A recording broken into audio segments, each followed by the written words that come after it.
Heidi ho there, guys. This is Snipe You Out with another deck tech, or should I say, first in the series deck tech. This is Gruul for standard. Gruul being the red mana, green mana, just trample deck. You're just going to be running over people. Let's start with the mana flow. We're going to be running mountains. How many of them?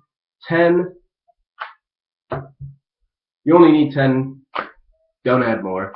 11 forests, the one more forest, so a little bit stronger draw power, percentages, blah, blah, blah, blah, blah. You need at least one forest in your opening hand to win the game. You're going to be running 2 Temples of Abaddon, just in case you need both mana or you're not drawing right, you get the Scry. Temple of Abaddon being, it comes into the battlefield tapped, you get the Scry 1. And let's get into the let's get into the meat of the deck, being the mana ramp. Mana ramp is all happening within 1, 2, 3, and 4 turns 1, 2, 3, and 4, where you by turn 4 you have 8 or 9 mana on the field. We're running 4 Elvish Mystics. He's a 1-drop 1/1. You tap to add a force to your mana pool. Elvish Mystic, simple card, probably a couple pennies to pick one up if you really need them. If you don't pull them in every single M15 pack that you ever buy. Or you'll probably be able to get some from people. I know I have like 80 of them. I have a deck of 60 cards with just Elvish Mystics. I'm kidding, but we're 2 drops. Getting a little bit more serious than the Elvish Mystics is going to be the Voyaging Satyr. She's a 2-drop, so 1 green, 1 colorless, 1/2. You can tap her to untap a land. I love this card because it works very well when you're getting into turn 3 with the Verdant Haven. Which you enchant a land, you gain 2 life. Not what you need, but you gain the 2 life, and whenever you tap that mana, you get an additional mana of any color to your mana pool. So essentially, you're going to run Voyaging Satyr turn 2, turn 3. You're going to play Verdant Haven. You're going to tap her to untap the land that you enchanted, so that you have 2 more mana, so you can play some of the other cards in the deck. So 2 free mana in a turn, you're not really tapping anything down. It's just a really cool combo that you can usually get done because there's 3 Verdant Havens in the deck. Third one's on the table. 3 Verdant Havens, real fun card, real easy to get out. Fun combination. You don't need it, but it does make the deck run a little bit smoother. This one, Market Festival. It's another mana for essentially another mana. With Verdant Haven, you get 1 additional mana in the pool. With Market Festival, you get 2 mana. You don't get the life gain, which this deck is not about life gain. This deck is about getting things faster than anybody else can. That's all the deck is about. That's all the deck will ever be about. So, 4 mana, 1 green, 3 colorless, and you enchant a land, and the land taps for 3 mana. If it's a forest, it taps for 1 forest and 2 red if you need the 2 red, vice versa, however you want to mix it up. Beautiful card for the deck. Market Festival and Verdant Haven, they make the deck run really, really smooth, really fast, which is what you want for a heavy hitting deck like this.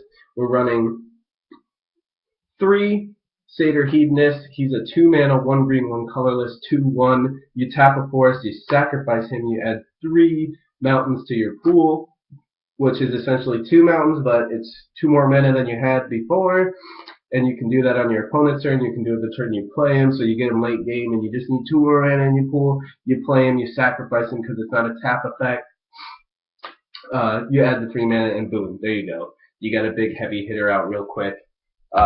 There's only 3 of him in the deck, just because he's good, but late game you pull him and you're like, I really don't want to pull another one of these. But he does help you ramp your deck super quick. We're running 4 Generator Servants. 4 because he's a 2 mana, 1 red, 1 colorless, 2/1. You can, excuse me, you tap and sacrifice him. You add 2 colorless mana to your pool. If you use that 2 colorless mana on a creature, it gives them haste. I really wish if you used it on a sorcery, it gave it instant speed or flash. It doesn't do that. If it did, it'd be the best card ever made. But You know, 2 mana, 2/1. You tap and sacrifice him, and you get 2 mana to your pool. You give one of your heavy hitters haste. You know, just a really good card to make this deck run well. We're running one Gruul Charm. This can be sideboarded. You can switch it out for other cards you like in this color range, but it's an instant speed. You know, creatures without flying can't block, or you gain control of all permanents you own, which is, I love how it says that. Let's say someone's pulling stuff out of your graveyard for them. You Gruul Charm, you get all your stuff back. It's just a real flip on those blue decks where they use Jace and they pull all the cards out of your deck and they think they're so cool. And you're like, oh man, you took my best creature. Can I have that back, please? It's a real good flip that people usually won't see it coming because of the way it's worded. Uh, or you can do 3 damage to each creature with flying. That's creatures you control too, but there's not a single flying creature in this deck, so don't worry about it. If they have out a bunch of, you know, 2-drop 1/1 flyers or 2-drop 1/2 flyers, you're just wiping their field. It's a lot of fun to see their faces when all their flyers are landed. We're running 3 Destructive Revelries. It's 1 green, 1 red. Destroy target enchantment. The enchantment's controller loses 2 health. Which is, you know, you can sideboard it. I mainboard it just because of how often like people are using the Nyx cards, which are like 90% enchantment creatures. So it'll do what it needs to do every now and again. If you don't need it, if you're up against a burn deck or something, just sideboard it out and bring in another creature. We're running 1 Clan Defiance. It's 1 green, 1 red, and X colorless, and you get to choose 1 or more, so you can essentially use all the effects. It does X damage to target creature with flying, X damage to target creature without flying, and X damage to target player. So they got a couple of heavy hitters out. They got a flyer and a non-flyer. You blow up their flyer, their non-flyer, and you hit them. If they don't have anything out, you can hit them for the win. It's sorcery speed, so that's the only thing I don't like about it. If it was instant speed, it would be amazing, but a sorcery speed, again, Clan Defiance, good card. I'm running 1 Mizzet Mortars. It's a 1 red, 1 colorless, deal 4 damage to target creature that you don't control. Again, this deck is about wiping out their field and just overwhelming them with strength. You can overload it for 6, which is 3 red and 3 colorless. You overload it and you deal 4 damage to each creature you don't control, which is insane against token decks. You wipe their entire field. People think that 6 mana is a lot, but 3 mana, 3 red mana, and 3 colorless mana, you get that from tapping and sacrificing 2 of your Satyr Hedonists. So you don't even have to worry about that overload cost. You usually can cast it within turn 5 or 6. Another big card for this deck is going to be Savageborn Hydra. I'm running 3 of him because you can cast him early to make him weak and then cast one later and cast another one even late game. He's 1 green, 1 red, X colorless, double striking Hydra. He enters the battlefield with X 1/1 counters on him.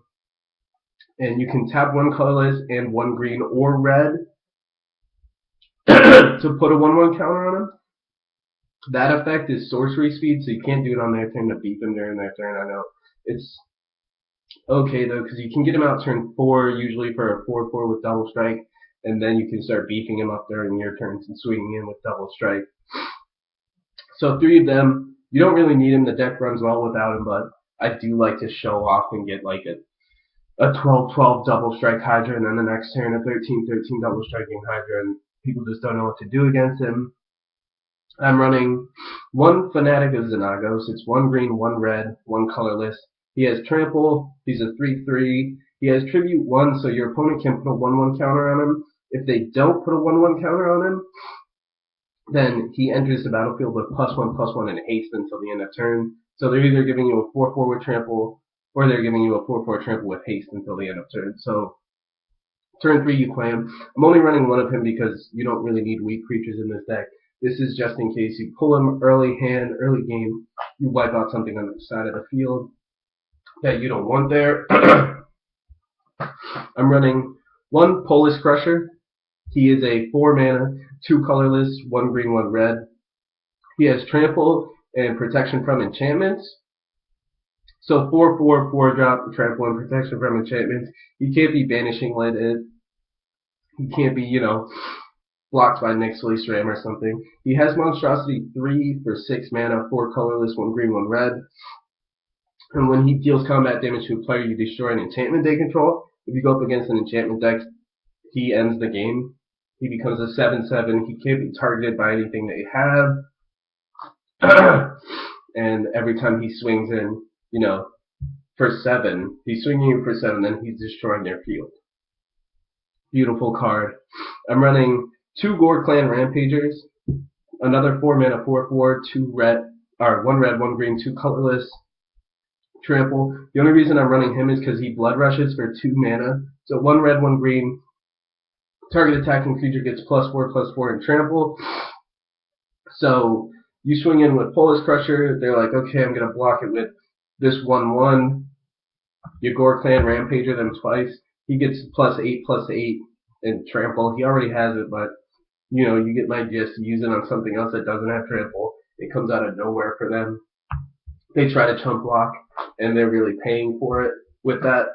So Gore Clan Rampager, 2 of him.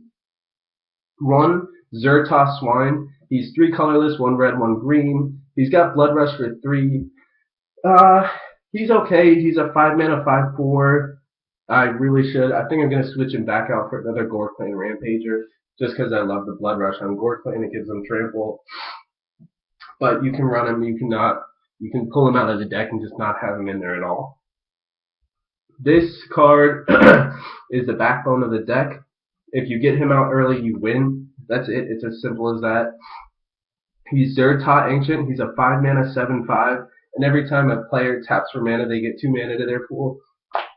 So even though it's working for your opponent as well, usually you can play him and another heavy hitter on the same turn. If it's late enough, you can play him and 2 other heavy hitters on the same turn, where it's endgame at that point. So again, Zertot Ancient, we're running 1 of him just because you don't want to help out your opponent too much. We're running 1 Nissa's Expedition. I threw this card in the deck because I've seen how well it was working for one of my friends. It's a 5 mana, 1 forest, 4 colorless, convoke. You pull 2 basic lands from your deck and play on tap. If you're up against a burn deck and you're burning all your creatures, stop playing creatures. Play Nissa's Expedition to play your heavy hitters late game. Another card that works well against the bird decks is Rurik Thar the Unbowed. He is a 6 mana 6/6 vigilance and reach. He attacks each turn if able, and he does 6 damage to any player who casts a non-creature spell. So if they're a burn deck and all they have is Magma Sprays and Lightning Bolts, every time they play one of those, they're getting hit for 6. If you can cast him with a Generator Servant early enough and give him haste, it's endgame early. A lot of fun to mess with people with that card. We're running 3 Ruination Worms. Good card. He's a 6 mana, 4 colorless, 1 red, 1 green, 7/6. He doesn't do anything special. I'm running 3 of him just because if you can Generator Servant him, he's got haste 6/7. I've got him out on as early as turn 4. Endgame card. Once again, 3 of him. And then the last card I'm going to talk about in this deck before I go into the 1 sideboard card I have. I'm working on the sideboard, but Gruul Rage Beast. He's a 7 mana 6/6, and when he comes into play, he fights another creature. And whenever any creature comes into play under your control, it fights another creature. So you're pretty much breaking their will at that point. You play a 6/6 and it fights their 2/2 that was defending. Or you're fighting their creatures and they're all just being wiped out. Last card that I'm going to talk about in the deck is Mistcutter Hydra. The deck doesn't need him. He's a 1 green X colorless. He has haste and protection from blue. So if you can cast him against those white-blue control decks, they can't do anything to him. And when you're casting him late game, they really can't do anything to him, and you're swinging in for lethal damage before they even know it. But you can subject out any of these cards for like Xenagos the Rattler or Xenagos Rebels of Gods, and the deck would run great. Again, this is Snipes.